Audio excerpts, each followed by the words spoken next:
signe de protestation contre l'acharnement qui s'abat sur l'opposition ivoirienne, c'est-à-dire le PDCI et le PPACI et tous ceux qui ne sont pas d'accord avec le 4e mandat, je voudrais, avec votre permission, pouvoir me retirer du plateau pour aller marquer ma solidarité à nos camarades qui sont encore à cette heure-là à la préfecture de police. Donc, je voudrais... Non, c'est pas... S'il vous plaît, monsieur. C'est pas... Non, c'est pas... Monsieur, il parle, non, Fabrice Lago, écoutez-moi. Monsieur Lago parle, c'est une fuite.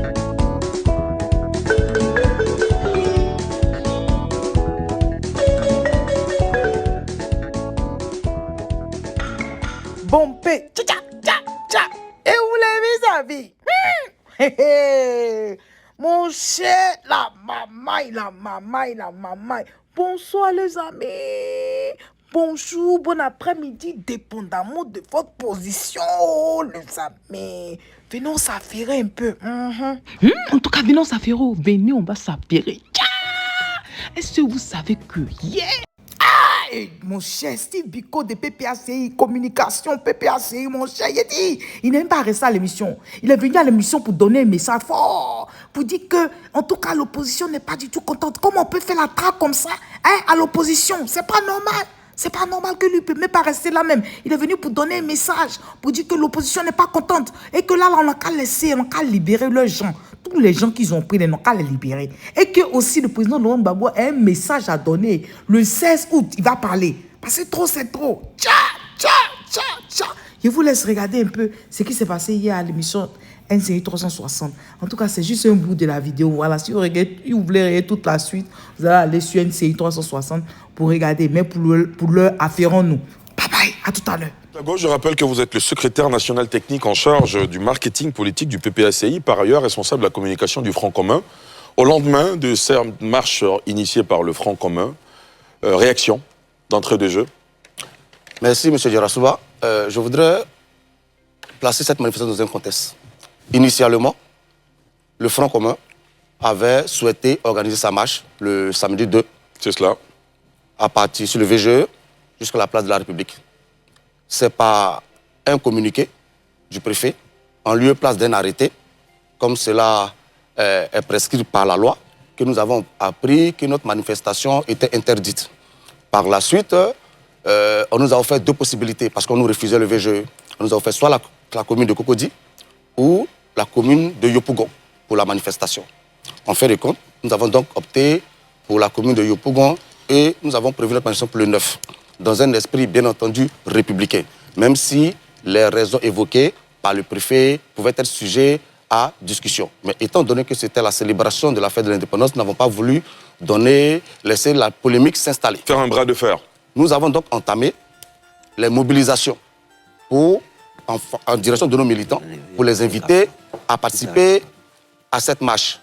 Et nos camarades commis à la mobilisation, pendant qu'ils étaient sur le terrain, qu'ils organisaient des rencontres, le jeudi, ils sont envoyés à la préfecture de police et ils sont interrogés jusqu'à 5 h du matin. Je précise 5 h du matin. Et la majeure partie des questions tournaient autour de où tu as fait le CP1, avec qui tu causes dans ton parti, ce genre de questions. Parce que cela pourrait s'interpréter comme une volonté de boycotter la mobilisation qui était en train de se mettre en place. Ils ont été libérés à 5 h. Nous n'avons pas voulu rentrer dans la polémique. Nous avons continué de faire notre travail parce que nous étions convaincus que les Ivoiriens répondraient présents à notre manifestation. Le vendredi, 3 autres cadres du PPACI ont été convoqués à la préfecture de police. Parmi ces cadres, il y avait le colonel Joël Keke, qui est en charge de la sécurité du PPACI, mais du Front commun, et qui était le principal interlocuteur des forces de défense et de sécurité dans le cadre de l'organisation de cette manifestation-là. Figurez-vous qu'il a été gardé à la préfecture de police jusqu'au lendemain à 10 h, le samedi à 10 h. C'est-à-dire que quand nous sommes arrivés le samedi matin, nos camarades qui avaient été commis à la sécurité n'avaient pas d'interlocuteur. Ils ne savaient pas à qui s'adresser pour recevoir les instructions. Même les forces de défense, c'est lui qui avait fait tout le travail technique avec les forces de défense. On ne savait pas à quoi s'entendre. Tout cela laissait penser qu'on voudrait qu'il y ait du grabuge à cette manifestation pour faire payer cela aux organisateurs. En dépit de tout ça, nos camarades sont restés mobilisés. Et la manifestation s'est déroulée dans un esprit bon enfant. J'y étais, les forces de défense et de sécurité n'ont quasiment rien eu à faire parce que la mobilisation était éclatante. Donc vous me donnez l'occasion de rendre hommage à tous ces Ivoiriens qui sont venus réclamer le dialogue. Parce qu'on ne le dit pas assez. On entend souvent certaines personnes dire c'est de l'insurrection. Ces messieurs que vous voyez, ce sont des hommes politiques. Et quand je dénonce ce qui se passe aujourd'hui, nous ne demandons pas de faveur. Nous souhaitons simplement que les droits de nos camarades soient respectés. Monsieur Djarassouba, figurez-vous, j'ai entendu ici le procureur parler, mais nos camarades qui ont été arrêtés dans le cadre de l'enquête sur le bus, on ne sait même pas où ils sont détenus. Personne n'a pu les rencontrer jusqu'à ce jour, ni leur famille, ni leurs avocats. C'est à la télé qu'on les a vus dans une sorte de justice spectacle. Et après, on interroge nos camarades de la préfecture de police et on les met en face des déclarations que ces individus-là auraient faites. Mais ils étaient interrogés en l'absence. Au niveau du PPACI, nous avons les avocats du parti. Donc ces militants ne peuvent pas récuser les avocats du parti. Parce que quand on arrête quelqu'un, il y a une constitution d'avocats qui s'est faite. Mais on ne sait même pas où ils sont détenus jusqu'à ce jour. Personne n'a pu les voir. Ça fait bientôt une semaine. Et on prend des hommes politiques, dont des personnalités qui occupaient de hautes fonctions dans ce pays, et on les infantilise, on les humilie de la sorte. Figurez-vous que, par exemple, le ministre Lida Kwasi, c'est le lendemain, il a commencé à être interrogé à 22h. C'est le lendemain à 15h qu'il a pu avoir quelque chose à manger. Quel est le message qu'on veut passer? Et moi, écoutez, moi, je suis désolé, je pense que nous sommes des hommes politiques. Et je le répète, nous ne demandons pas de traitement de faveur. Nous demandons que nos droits soient respectés. Nous avons la liberté d'expression qui est garantie. Et ce que nous faisons, le seul tort que nous avons, c'est de ne pas être d'accord avec la gestion actuelle du pouvoir. Et pour cela, nous demandons qu'un dialogue s'instaure pour régler ces problèmes. Mais en lieu et place, qu'est-ce qu'on nous sait? C'est une véritable répression qui s'abat sur nos camarades. Tous ceux qui sont aujourd'hui chargés de la mobilisation PPACI, ils sont handicapés. Mais souvent, ça frise le ridicule. Je vais vous donner un exemple simple. Monsieur Blaise Las, on finit de l'interroger, on lui a interdit de sortir de la ville d'Abidjan. Blaise Las, il habite en dehors d'Abidjan. Il fait comment? C'est-à-dire que toutes les fois qu'il doit aller chez lui à la maison, il est en infraction. Quoi, Justin, il travaille à Korogo. On lui a interdit de sortir d'Abidjan. Et il est obligé de dire, ben, en fait, vous savez que je travaille à Korogo. Et puis on réaménage. Oui. Donc nous pensons que... Moi, j'étais venu ici ce soir pour que nous ayons une émission pour parler de cette marche qui a eu lieu.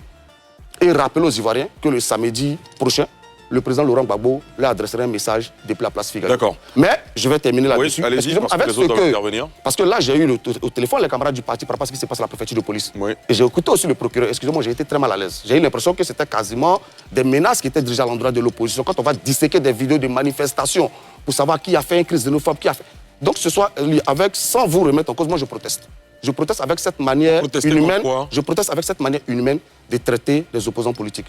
Je proteste contre cette manière cavalière de vouloir nous humilier parce que nous avons le tort de ne pas être d'accord avec le parti au pouvoir. Mais je rappelle aussi que le samedi 9, nous continuons de nous battre. Et j'étais venu ici pour débattre, comme je le disais, mais avec tout ce qui se passe aujourd'hui, je ne suis même plus confortable avec l'idée de continuer ce débat-là. Parce que qu'est-ce que je pourrais dire ici qui ne pourrait pas m'être imputé à la sortie de l'émission? Donc, allez, sans vous remettre en cause, sans remettre en cause NCI, mais je voudrais, avec votre permission, en signe de protestation contre l'acharnement qui s'abat sur l'opposition ivoirienne, c'est-à-dire le PDCI et le PPACI et tous ceux qui ne sont pas d'accord avec le 4e mandat, je voudrais, avec votre permission, pouvoir me retirer du plateau pour aller marquer ma solidarité à nos camarades qui sont encore à cette heure-là à la préfecture de police. Donc, non, c'est pas... S'il vous plaît, monsieur. S'il vous plaît, monsieur.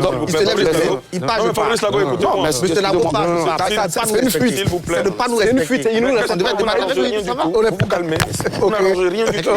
Mais s'il vous plaît, mais vous vous calmez, monsieur, s'il vous plaît. Il faut respecter les autres. Oui, mais en le disant, ça ne change rien du tout, monsieur, s'il vous plaît. Voilà, je voulais m'adresser à lui. Vous êtes intervenu, ça ne m'a pas donné le temps de lui dire ce que je pensais. Calmez-vous, s'il vous plaît. Quelqu'un est venu sur le plateau, évidemment, il s'est prononcé. On s'attendait effectivement à ce que les autres se prononcent. Il faut me laisser faire mon travail, c'est ce que je vous réclame ici tous les jours. Il est venu, on lui a donné la parole. Évidemment, il devait entendre le point de vue des autres.